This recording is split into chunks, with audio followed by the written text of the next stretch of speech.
Al Cierre con Andrés Mompotes. Bienvenidos a un nuevo episodio de Al Cierre. Les habla Andrés Garibello desde la redacción del Tiempo y vamos a hablar de los temas más relevantes para el día de hoy. Por ejemplo, cómo quedó conformado los partidos de oposición independiente y con el gobierno en el Congreso. También vamos a hablar de un caso que ha conmocionado a la comunidad católica, que es la partida de Alberto Linero del sacerdocio y qué efectos tiene. También vamos a hablar de el ELN y si ese gesto de paz de entregar 3 soldados desempantana totalmente el proceso o hay dudas aún. Y bueno, también el futuro de Gino's Pizza. Hoy es miércoles 5 de septiembre, bienvenidos. La clave de las noticias. En la clave está básicamente es la conformación del Congreso por partidos de oposición, independientes y allegados o que están con el gobierno.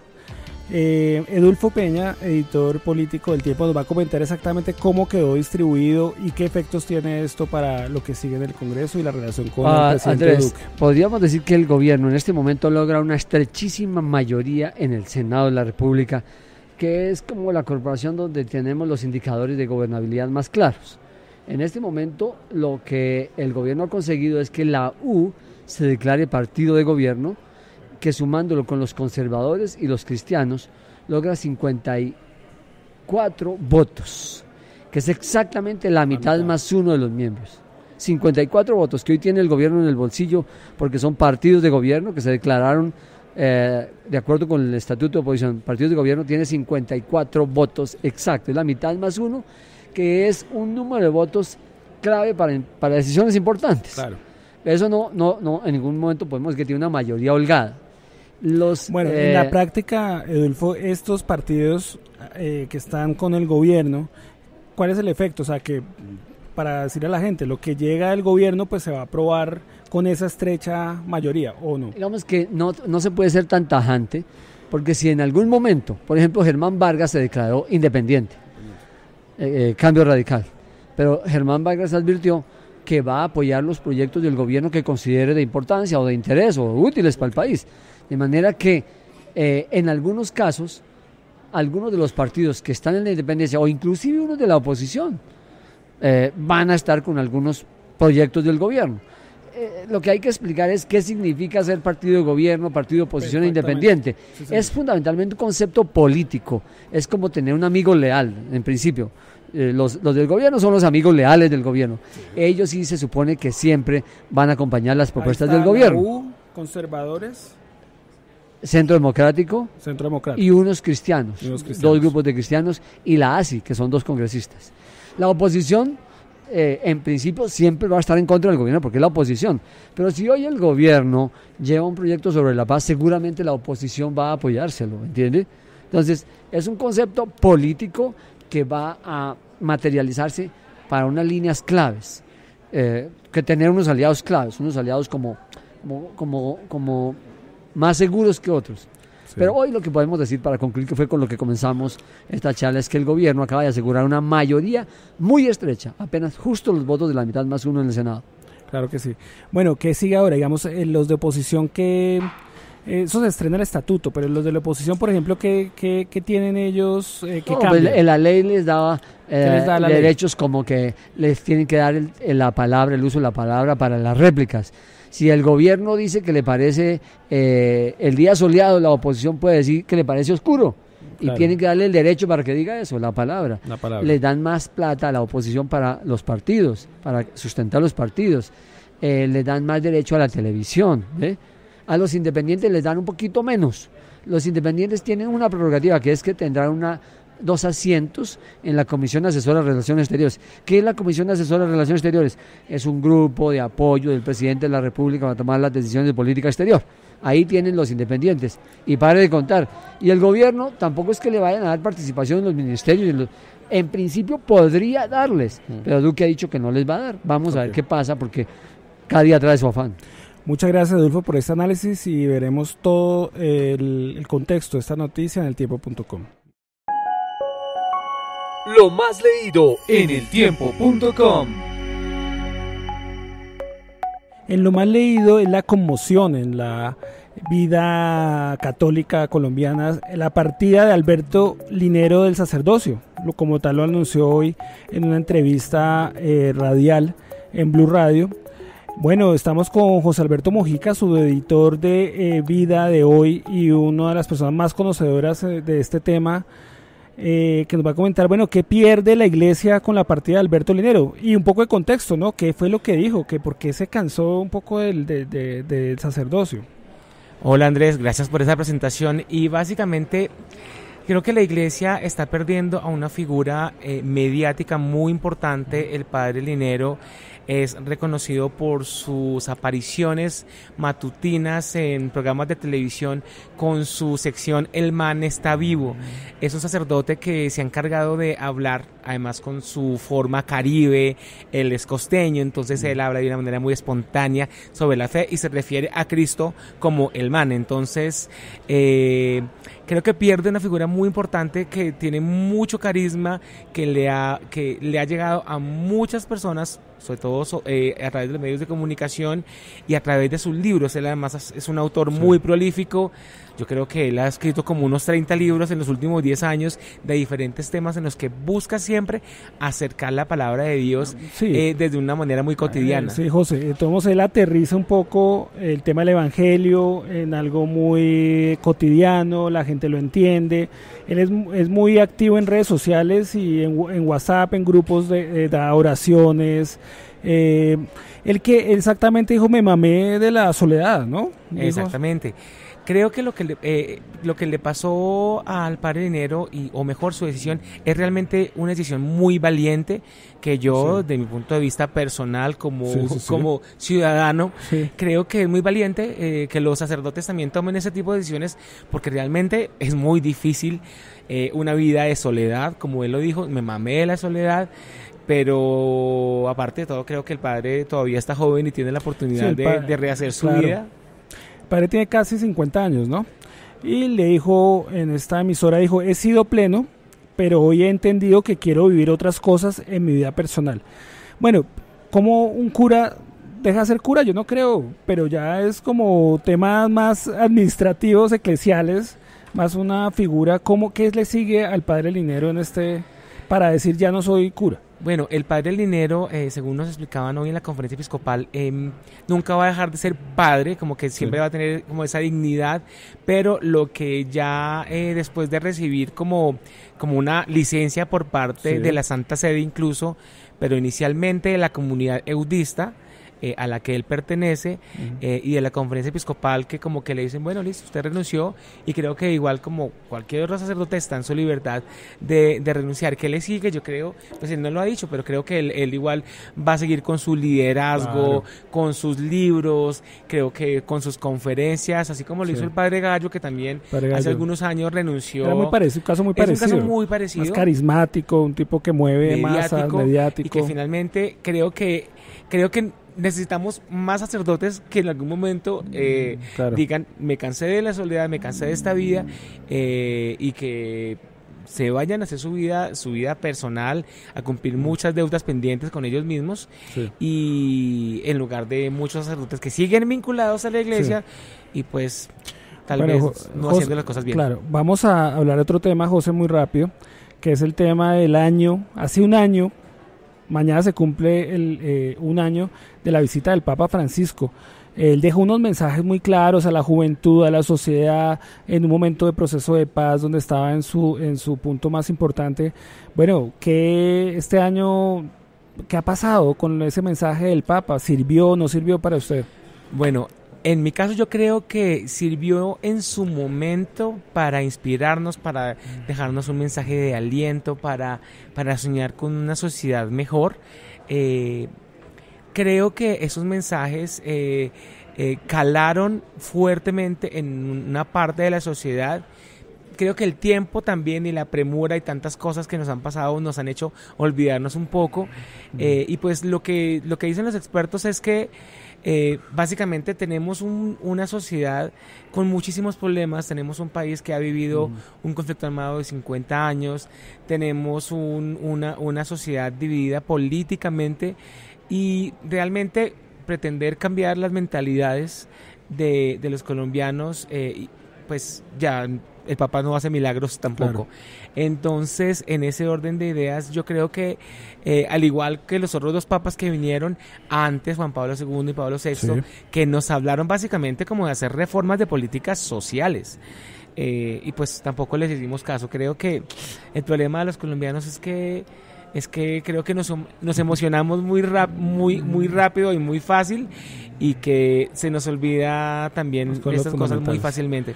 Bueno, José, muchas gracias por esta explicación, por este análisis que hace de esta situación que hoy vive la Iglesia.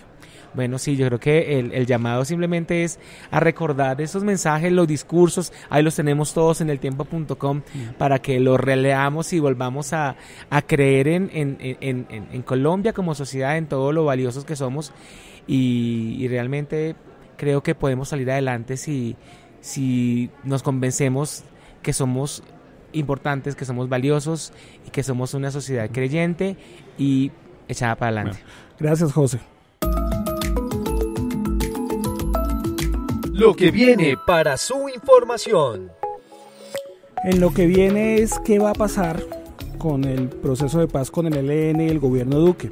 Hoy el ELN entregó 3 soldados que habían sido secuestrados el 8 de agosto en Arauca, y bueno, eso es como un gesto de paz de alguna manera entre tanta violencia del ELN. Estamos con Marisol Gómez, editora de Paz, que nos va a contar un poco, analizar si este hecho de la entrega de estos soldados desempantana un poco el proceso de paz, porque estamos a horas de que el gobierno Duque defina qué va a pasar con el proceso, si va a seguir, si no. Marisol. Pues bueno, Andrés, esa es la pregunta del millón, yo creo, porque estamos hablando de 3 secuestrados liberados, entre 16 que le atribuye el gobierno al ELN hoy día, 9 recientemente secuestrados ahorita en agosto, entre ellos otros 6 policías, militares y civiles en Chocó el 3 de agosto. Pero digamos que los otros no necesariamente recientemente, pero sí algunos en marzo de este año, otros en enero, y otros secuestrados mucho más antiguos. Ahora, lo que el gobierno está con ese planteamiento diciéndole al ELN, usted tiene que entregarlos o entregar noticias, porque a decir verdad algunos ya se asume que no están con vida, pues ha pasado demasiado tiempo sin que sepa de ellos. Ahora, como bien dice usted, Andrés, es un gesto indudable de que el ELN pues le hace un guiñito a Duque 2 días antes de que se venza el plazo que se puso el presidente para decidir si continúa Marisol, los diálogos. ¿Qué dice el comisionado? Que usted habló en estos días, hemos visto varios artículos con el comisionado, incluso acá lo trajo a la redacción del Tiempo para hablar en un Facebook Live. ¿Qué dice el comisionado que lo que espera del ELN para que esto se desempantane o no? Pues mire, lo que dice el comisionado es, yo creo que hay una pregunta muy puntual que le hicimos al comisionado de paz, Miguel Ceballos, y es, bueno, ¿y qué pasa si de aquí al viernes, que es que se vence el plazo que se puso el presidente Duque, el ELN ha liberado a unos de los secuestrados, al menos a algunos de los 9 más recientemente secuestrados? Él dijo, pues si no los libera a todos, es una señal de que no tiene voluntad de paz. Uno podría leer entre líneas, Andrés, que lo que están diciendo es que el gobierno está esperando la liberación por lo menos de los secuestrados que están con vida, y que si no están con vida el ELN ponga la cara y diga no los tengo, ¿sí? Porque hay una cosa que no se ha mencionado, Andrés, pero el gobierno dice que el 30 de agosto, es decir, hace 8 días apenas, el ELN liberó a un venezolano y un colombiano que tenía, y de los que, secuestros de los que nadie sabía, ¿cierto? Entonces, la pregunta es si este viernes el gobierno, primero, si el ELN no va a alcanzar a liberar a los otros 6 en Chocó antes del viernes. Sí, yo creo que si el ELN alcanza a liberar a los últimos 9, yo creo que el gobierno ya sí considera un gesto más o menos redondo ese hecho, porque lo que habría que empezar a preguntarle, ya sería un cara a cara del gobierno con el ELN, qué pasa con el resto de esta lista de 16 que tiene el gobierno. Claro. Pero yo creo que sí se podría considerar un gesto redondo si no pasa nada, porque acuérdese que usted que el ELN salió a decir ayer que los iba a liberar por cuenta de riesgo porque el gobierno no había facilitado la participación de garantes internacionales y que no respondía por lo que pudiera pasar en medios operativos. Incluso ahorita uno de los jefes del ELN en el Chocó, que es donde tienen que liberar a los otros 6, sí, está diciéndole al gobierno, al ejército, despeje pues para nosotros poder liberar estos 6 secuestrados, y no puede salir el viernes a decir que no los liberó porque el ejército no despejó una determinada área, porque no entregó coordenadas. Entonces, pues yo creo que sí. El ELN en estos casos siempre dice que es culpa del el gobierno que no les ayuda, no sé qué, es la misma, es el juego de ellos. Exactamente, ¿no? pero yo creo que si pudo liberar 3 en Arauca, puede perfectamente liberar los 6 en Chocó, y yo creo que responsablemente el gobierno tampoco se va a ir a hacer operativos hoy en Chocó para perturbar una liberación que el ELN anunció. Pues entonces, bueno, redondeado los 9, yo creo que sí habría una posibilidad, porque yo creo que el gobierno tampoco se quiere dar un portazo, sino que, bueno, si hay un gesto importante, el gesto importante serían los 9, sin que haya un muerto de por medio, un herido de por medio, sí, entonces yo creo que eso sí podría considerarlo el gobierno como una ventanita, y obviamente llegar a unas condiciones mucho más fuertes a la mesa de negociación que las que tuvo el presidente Santos. Bueno, Marisol, esperemos qué pasa mañana, el viernes, cuando se vence el plazo para que el presidente Duque diga exactamente qué hacer, y bueno, vamos a esperar si hay nuevas liberaciones, qué pasa con el proceso. Sí, exactamente, porque en Palacio anuncian que el viernes hay noticia por ese lado desde la Casa de Nariño. Sí, y bueno, y si no llega a pasar, bueno, ¿qué va a pasar con toda esta gente en Cuba? Bueno, eso va a ser exactamente, ahí sabremos cómo los van a devolver, porque además se sabe que Gavino está en La Habana, no hace parte del equipo negociador, pero es el jefe máximo del ELN y está allá con el equipo negociador hoy. Bueno, muchas gracias, Marisol, por el análisis. La cifra del día. La cifra: 80 locales de Ginos empezarán a mutar, a cambiar de nombre para Pizza Hut. Es decir, que la marca colombiana que se creó hace 45 años ya va a dejar de existir en el mercado colombiano. Mauricio Galindo, editor de Económicas del Tiempo, nos va a contar un poco cómo fue esta movida empresarial, esta nueva movida empresarial, que están metidos acá también Telepizza, los españoles. Hay una movida de negocio importante. Entonces, Mauricio, cuéntenos cómo fue este movimiento. Sí, en mayo de este año hubo un acuerdo internacional entre dos marcas muy notorias, que son Pizza Hut de Estados Unidos y Telepizza de España. ¿Y eso qué tiene que ver con lo que estamos contando nosotros? Desde hace 8 años, Telepizza de España está presente en Colombia, y en esa entrada de esta empresa a Colombia, ellos habían comprado a una marca que es muy tradicional, que tiene 45 años, que es colombiana, que es Ginos Pizza. Entonces, en el acuerdo internacional llegaron al compromiso de que en varios países en Latinoamérica la marca que van a usar en sus locales, en los locales que tienen, es Pizza Hut. Eso significa que en Colombia se aplica esta decisión, y los locales que en este momento tienen o Telepizza, la marca Telepizza, o la marca Ginos, van a ir gradualmente a ser con la marca Pizza Hut, y con todos los, digamos, estándares del producto. Claro. Porque cada marca está amarrada a ciertos procedimientos y a ciertas características del producto. Entonces, esa es la gran conclusión de este negocio. Bueno, este negocio para el sector de comidas colombiano es relevante, es decir, para el sector de pizza, eso digamos, eso fortalece a Pizza Hut. ¿Quién es el gran beneficiado, el gran ganador con un negocio de estos, Mauricio? Ahí hay un grupo que se fortalece, el grupo que es el de hoy, que es Telepizza, que va a sumar los locales que tiene Pizza Hut para, digamos, desafiar en términos de negocios, en términos de competencia, a otro que es más grande, que tiene las marcas Domino's y la marca Archis, que son los que más venden pizza en Colombia. No, digamos que al sumar esos locales no van a alcanzar el nivel de ventas, pero sí se acercan en la competencia, y hace que la competencia entre los que van a ser los principales sea más reñida. Claro.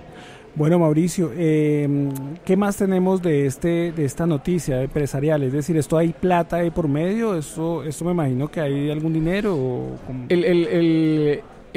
Los términos del negocio que se hicieron en mayo son más de una alianza, y los términos son entre las matrices que están en Estados Unidos y España.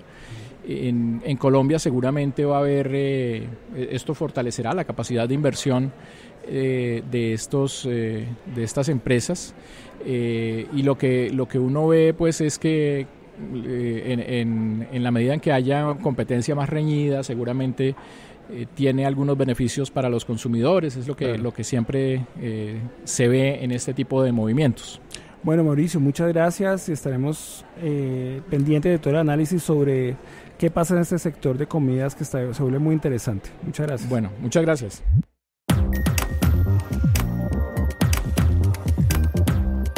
Hasta aquí un nuevo episodio de Al Cierre. Los esperamos mañana en la tarde con más información y más análisis. Muchas gracias.